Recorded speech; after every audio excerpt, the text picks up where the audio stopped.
ভাই থামেন থামেন থামেন থামেন, 5টা টাকা ভিক্ষে দিয়ে যান ভাই। ভাই 5 টাকাই ছিল ভাই, 5 টাকা দিয়ে দিলাম।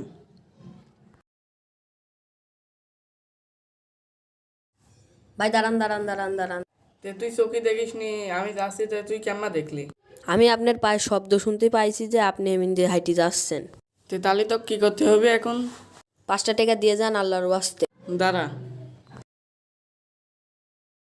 আচ্ছা তোর ভিক্ষে দিয়েছে আমি।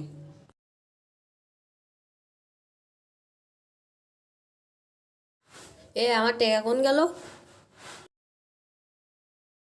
আল্লাহ, আমার টাকা যে নিয়ে চলে গেছে সে যেন আর ওই টাকা বাড়ি পর্যন্ত না নিয়ে যেতে পারে। আল্লাহ, তুমি আমার কথাটা রাখো আল্লাহ। ভালোই হলো, আজকে এত কয়টা টাকা পেয়ে গেলাম, আজকে আমার খাওয়া দাওয়া ভালোই হবে নি, দিনটা ভালোই যাবে নি। আল্লাহ, আমার পা নষ্ট হয়ে গেল। ভাইয়ের কাছে ফোন দিই, দেখি